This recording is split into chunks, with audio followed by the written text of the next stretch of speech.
Hi everyone, thanks for joining us. So today we've got a very special guest. We've got Lee Connelly, and Lee is also known as the Skinny Jean Gardener and has this reputation for really enthusing young people around gardening, getting outside and kind of getting their hands dirty.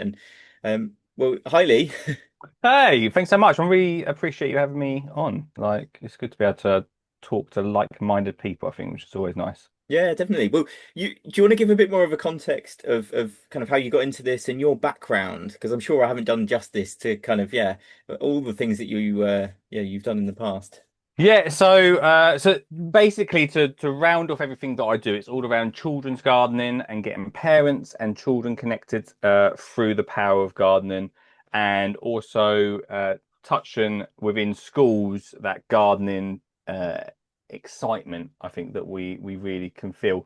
But I started off about 12 years ago with just a small allotment, and basically that's very progressively grown in me. Like, that passion has very progressively grown. And when I had my daughter, I actually got to see the impact that children have from being outside and growing. Mm. And that sort of rolled on to being on Blue Peter and doing media stuff, and then into schools and seeing what teachers and pupils get up to within schools and how we can sort of support that and push that forwards.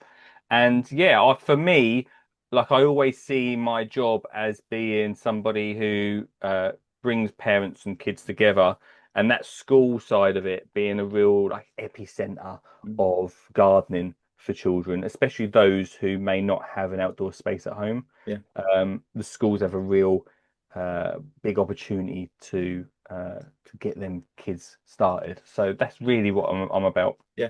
And then you kind of journey into this is maybe slightly different, a bit refreshing. You've not come at this from a sort of I don't know, horticultural kind of background. Do you want to give a bit of context that actually your background and training and that sort of thing? Yeah, so I always talk about when I first started gardening, I was about 24 years old. And whenever I tell this story, my daughter's always rolls her eyes. But I honestly had no idea how anything was grown. Like, it'd never come to me to think about growing or the environment or just anything like that, to be honest with you. I was a 26-year-old that had never really had any thought about it. And so when I started an allotment with my brother, I realized that connection that we had together from learning and growing, and also the impact that we can have on the world around us, because it's something that at the time I never thought about. So it really was, and I also never thought it would be a career as well.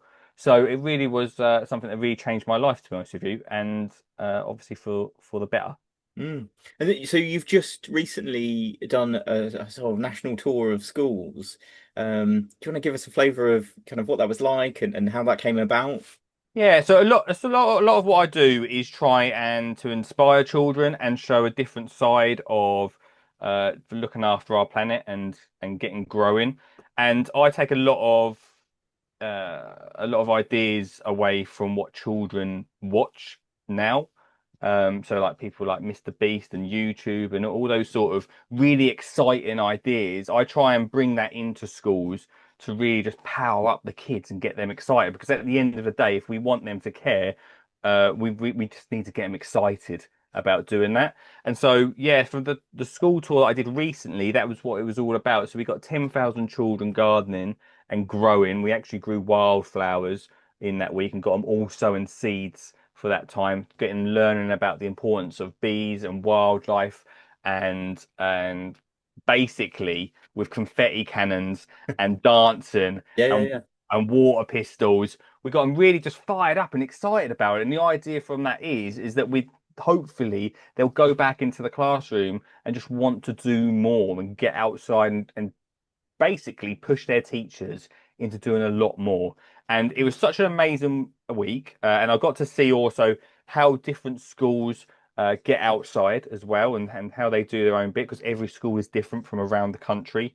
So that was really good. And also the feedback from children as well was really nice. Like, it was nice to hear that some kids, it was the best day of their year, because it got them all outside together. And some schools as well, it was an experience where, because we had the whole school out in that playground all sowing seeds, Sometimes it was their only time, maybe that if you've got a brother or a sister in year one and a brother and sister in year six, it's the only time that they get to actually do an experience together. So, that was it was really amazing. It was really good to see.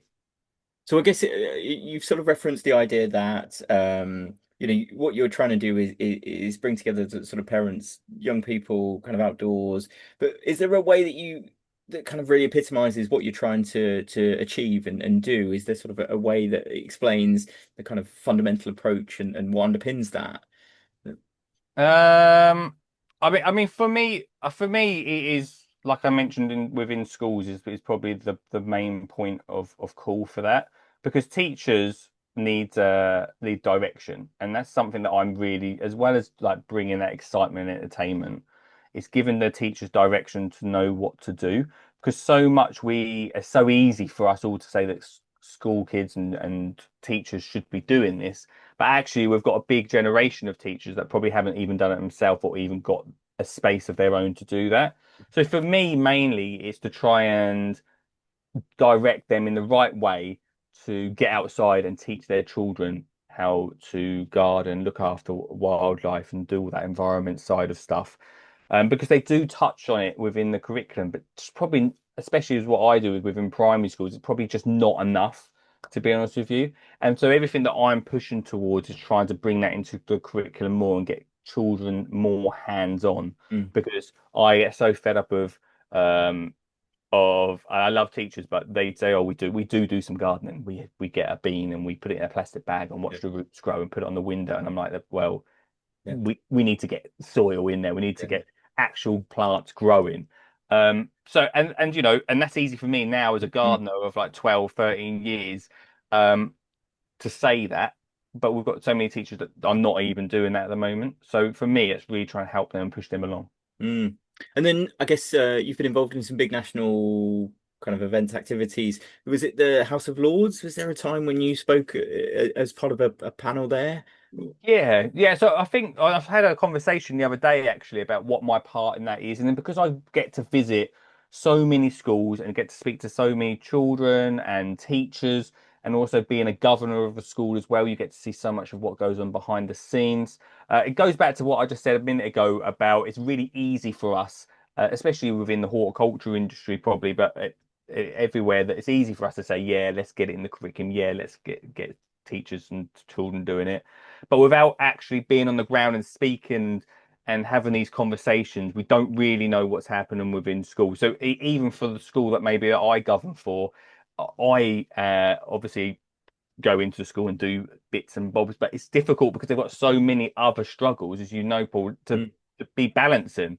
And so for my side of things, when I go into the House of Lords and speak to them about this to them, it's basically giving evidence about what's really happening and what's manageable as well. Because, it's easy to say we want to throw this into the curriculum, but is that manageable? Is that actually possible?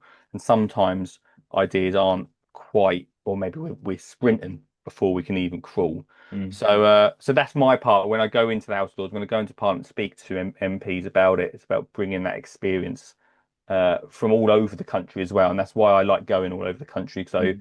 it can really be different from, say, here in Essex to up in Newcastle or over in Wales. Like better, very different from all over the place. So that's sort of what I do there. Cool. I wanted to also ask a question about one of the gardens that you've been involved with and that was part of this tour. Was this the Blue Peter Garden? Is it in Manchester? Is it Salford? Yeah. What's the story with this garden? Yeah. Oh, do you know what? So I mentioned earlier about my media side, and when I first started gardening, I gardened with my daughter, and I loved it, and that sort of really pushed me into children's gardening. And I was lucky enough to be on Blue Peter in the Blue Peter Garden. And that is where a big passion of mine come about, and I got really excited about it. And since then, obviously, I've gone on to do a lot of other things around children's gardening and impacting in that sense. But yeah, I went back during that tour, and at the end of the day, it's the gardens there. It's a set, but maybe had got a little bit tired. Mm, And I think that some of us, all of us that may have be lucky enough to have an outdoor space know that sometimes, and if I look outside my back window now, I can look at my garden and think, oh, actually, it could do with a little tidy up. And that's exactly what happened with the Blue Peter Garden. Mm, So working with them and trying to make that happen has been something that we're still currently it's a slow process, but we're still currently trying to get mm, there and just make it a space once again that children feel excited about because so many times I went into schools, especially around the Manchester area, where children were just flashing their Blue Peter badge at me and so mm. excited. And I just thought that if they come down the road and see that garden, they should feel Yeah. that proudness of Mm. having that badge and what Blue Peter represents. So Yeah. yeah, it was really good to be able to go there. It's probably a story similar with lots of schools, isn't it? And I've experienced this as well. You go into a school, there's a space that there was once a teacher loved, and it was you can tell that years ago it was obviously amazing, and then it's just sort of become a bit overgrown, a bit worn down. A few Yeah. things that have started to break, and you think, gosh, it's a shame that that often happens in schools. That as people move on, what we often need to do is build in structures that kind of help alleviate that and sort of help make sure that there's a shared responsibility rather than a sort of single person. Yeah, if you've got any advice for schools that maybe have experienced that themselves. Oh, absolutely. I was actually having this conversation at a school the other day, of a very passionate uh, um, parent who was going in and creating these amazing spaces. And there was obviously a little bit of funding thrown in there as well. The thing is that you could spend thousands and thousands on a garden, but unless you get everyone within the school involved, every teacher, even just a little bit to care Mm, about that space, then that means that it's going to be continuously going on throughout the years because that is a problem we get a lot. Is there a really passionate parent comes along or a TA or a teacher that takes over that space and every other teacher sits back and they've got a lot going on anyway, so it's absolutely understandable.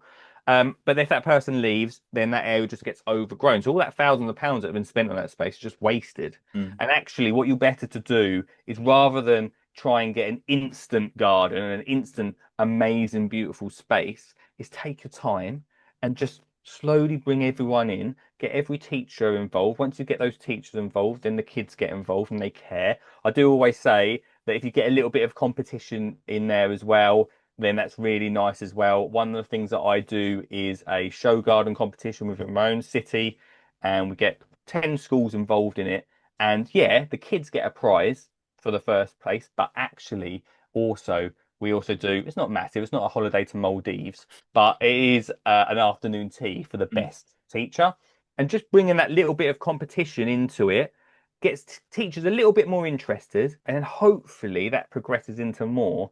But you've got to have everyone involved, the head teacher as well, everyone involved in it, everyone feeling that pride, everyone seeing mm, what children get from it as well. Because as you know, Paul, you've probably been to many schools where you go in, and I've done it before, and I'm teaching a class, and the teacher sort of goes, right, okay, I'll leave you for an hour or mm. whatever we're doing, and I'll be back. I'm going to go and do something, and that's such a missed connection. If Yeah. we fly back to what I was talking about earlier about me going around trying to connect parents and children because I see that memory side and that and how they bond over it. As soon as that teacher walks out, that experience that the kids are getting, the teacher's not ever going Mm. to come back to that because they're not involved in it. Yeah, they're And not invested so in it's so important that you do that. And when you're starting off as well, and again, going back to this money side of when, and it does happen, which is beautiful that you get some funding if you're lucky enough, is if you go in too hard, you just make a massive garden, it. which just seems unmanageable. So if you're starting off, just start small. Mm, Just even just a 1 meter bed for each class, just something really nice and easy that a teacher can come along and maybe water just before the weekend, or the kids can come along at playtime and just potter around with, that they can come and just be proud of that little tiny space. mm, And even if it stays like that for 5 years, even if you've got them little plots for 5 years, that's beautiful. You're mm, winning. You're winning more than many schools already are. yeah. If it progresses into teachers going, oh, do you know what actually we could do with a wildlife spot over there, or maybe we can make a bug hotel, then that's even more amazing. But just having that small success Mm. is the biggest win you can probably get. So that's my biggest Okay. advice. Start small. Yeah, this sounds like really good advice. So I guess it's like there's ingredients to this, isn't there? And kind of the more of these ingredients you've got, maybe the more chances of success. But keeping it simple and small scale is a good first one. But we're sort of talking about the idea that there's you obviously need some space initially, but it doesn't have to be big. That element of expertise, and it could be a parent, someone in the community, it could be a local organization, some potential funding, but equally that shouldn't be the limiting factor. You know, I'm sure there's loads of ways you can do this with very little money. And then it's things like finding opportunities within the curriculum and sort of weaving this in. I mean, is there anything else you think are good ingredients to help make this successful? One of the things I talk about a lot is communication. Mm, So it's great having it within the school, but if you're not communicating that outwards, so I go to a lot of schools, and some are doing them, some are amazing. Don't get me wrong. I'm sure you've seen them as well, do social media and all sorts to parents and that. But a lot of schools sometimes struggle to communicate properly with parents, and this is where it comes in to that point you talked about, where you don't need a lot of money, and people are like, well, we need some. Well, actually, you don't if you've got great communication with parents, because not only are you trying to get teachers involved, but if you get the parents sort of along the same within that story mm, of gardening and growing and being outside, then there's no doubt that you'll have a parent with just loads of pots sitting left over in the bottom of their shed, or seed packets with loads of seeds that you can start off with, or perhaps a massive compost pile. Or you know, there's always going to be those materials that are going to be around to start you off. And communication is one thing that always seems to let that down. So communicating with parents within the school structure is also a big part of the success of that space. yeah, and I guess also communicating the successes as well. So as things start to grow and yeah, you see the fruit of all of that, then to make sure that's communicated. Yeah. Like even for me, like I've had my daughter Olive come home from school and say, I've got a plant, I don't know what it is. And it's a seed in there. I don't know what it is. And we're like, we'll have to wait and see. Mm, Yeah, that's a nice bit of excitement, but also it'd be nice if the parents knew what was going to grow, what to do with it after as well, mm, because there needs to be that progression bit. Don't send a pot back of soil and that's it. Like there needs to be that communication where like we want to see there's a sunflower in there, mm, we want to see who's gets the yeah, biggest biggest. within your space. Do you know what I mean? Mm. So that's really important. Okay, well, what about then? Just we've had loads of advice for teachers there and loads of ideas. Is there a kind of a good place to go and look or to reach out? You know, especially if someone was interested in the things you're doing. What's the best place to kind of yeah go to and to find out more? Do you know what? This so there is so many places. So are you looking for like teachers' advice or just in general Well, maybe advice? teacher advice to begin with. Yeah, is there a good place for teachers to head first or? Yeah, do you know what? There's lots of websites like the RHS are very good for like growing side of things. That they've got a great campaign for school gardening, which is really nice. Obviously, I do quite a lot around like school garden success. I have a plan that goes into schools and does that. Um, there are loads of places. If I'm allowed to say like, are we allowed to say like Chat GPT and stuff like Yeah, that? Are yeah. we allowed? Are we allowed to do that now? As Is long that? as you consider the environmental impact of it. But yeah, it's a good place to Oh, go, isn't it? maybe Actually. maybe I should. Maybe you could educate me on the environment and the impact of it. Well, yeah, I guess it's difficult, isn't it? Because as soon as you Google, you're now using those sorts of AI features, aren't you? And yeah, they use a lot of water and energy. But we have found, I have to be honest and say, yeah, if you're looking for a good response to something quickly, it can be a good summary, kind of a good place. Yeah, think about the environment. I need to after this call. I now need to look at the environmental impact of it. Yeah. But at the end of the day, like we have whatever, however you look, search stuff. I don't think that we use the World Wide Web enough. There's Mm, so much information out there. Some of it great, some of it not so great. But spend some time just having a little look. And like I say, you don't overthink how big it's got to start off. Even one school I went to the other day, they've just got a windowsill full of plants in there, and they're mm, so proud of that windowsill. They've been doing it for years, year in, year out, just having that little space, seeing it every single day. It doesn't have to be massive to start thinking about it. yeah. Be the best class at just growing tomatoes, or be the best class that's got a bug hotel and a little maybe some wildflowers. Just be happy of that little area you've got. Yeah. Don't overthink it. But I do think that online there's so much information that you can sort of tap into. Yeah. I Um, love that you know that you've just said there about being the best of that little element, and that can be great in itself. You don't have to be, the best at everything. I was going to say that maybe that's one other thing we should talk about is that sense of accessibility. That occasionally this kind of gardening can be seen as, and I see this in wider society. You can think of, like, at the moment we've got loads of country shows, and there's people showing their best flower or their best thing, and it can sometimes feel like gardening is this quite exclusive thing. And I know that that's something you're really keen to sort of break down and challenge. Yeah, one of the things that I do yearly now is a festival, of which is free to people to come to, and it's got free activities. It's in the summer holidays, and it's free activities, free to enter, free to just get inspiration, and I really think that's really important to do because yeah, like you say, sometimes there is that blockage of just like some tickets are expensive for stuff, right? And there's families going around the 6 weeks holiday. It's a long old holiday, right? That we're trying to find stuff to do. So for me personally, anything that I try and put out there, I try and make it easy and accessible for families to get involved with.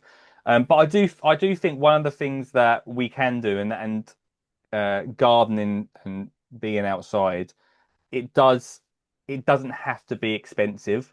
It doesn't have to be that Monty Don level that you see, Mhm. or just simply like I remember we did it just recently actually in the May half term. Is we went to the garden centre and we just had a £5 actually. We've done it before with £20, but just had £5 each, me and my daughter. We went round the garden centre and brought what we wanted, and obviously it wasn't loads. It was just like a couple of plants we ended up getting, not big ones obviously, but and then we come home and made a pot that was she did like a fairy garden. I did a dinosaur garden of just some toys that we may have had, but nothing too crazy. But it was a whole day experience because we got to venture around the garden centre, actually look at plants and talk about them. We did get a little bit of cake and tea at the same time. And then in the afternoon, we come home and then spent some time out in the garden and built these pots. So there are ways of doing it. I think sometimes media makes it look like you have to have a lot of money, but actually there are ways that you can easily do that, and even down to the point of exploring your area and looking around. Like we've got a local woodland down the road from us, and literally 2 minutes down the road, just walking through that woodland and having like a little tick list of what you can find as you go through. It's like a really nice experience to be Mm. able to do. Just might take a little bit of thinking behind it. Yeah, and I know you've said so much already in the call, but if there was one piece of advice you could give a teacher, and it might be a teacher who's sort of starting to think of this, but maybe not quite brave enough, what might be something you'd say to them in terms of encouraging them for the next step? Um, I think um just I mean this is so cliche, so just get started. Just find somewhere, speak to your head teacher, say I need a little bit of space, or even just start on your windowsill like that example I literally just gave. You just need a pot.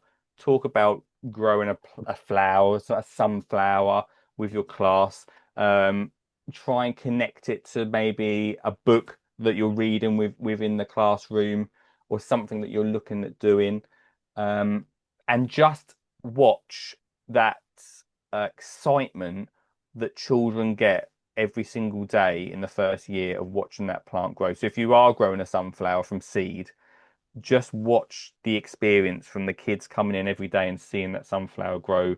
And it may take a little bit of time, obviously, and a bit of patience, but seeing that end result of that big bloom of yellow and the kids every single day coming in and seeing that, I think that that will give you so much more energy in the next year Mm. to do more. And I think that really is it. Yeah, well, that sounds great. I mean, is there anything else you wanted to mention? Um, I think we've covered so much. We really have, haven't we? Yeah. Well, Do you know what? For me, like if you are, I'm actually getting to gardening. I always go by 3 pillars here. So, grow your own is great because we're talking about health and we're talking about food that children may not eat, and them growing from seed and seeing that plant grow. and they and something that they can actually eat means they'll eat healthier, which is really important. So there's that grow your own wildlife, which is so important. We've gone and built over all this wildlife's homes, and now we really need to try and support them and do more. So talking to children about that, and children generally are bang on this. I think they're all over it more than especially back in my day. But talking about having a place for hedgehogs to come through, having that wildflower area, perhaps having a bug hotel, wildlife is very important. And then finally, and this probably out of the three pillars is the most important one, fun. Because if you don't have those fun elements, then sometimes the education is amazing and we love the education side, but not without having fun.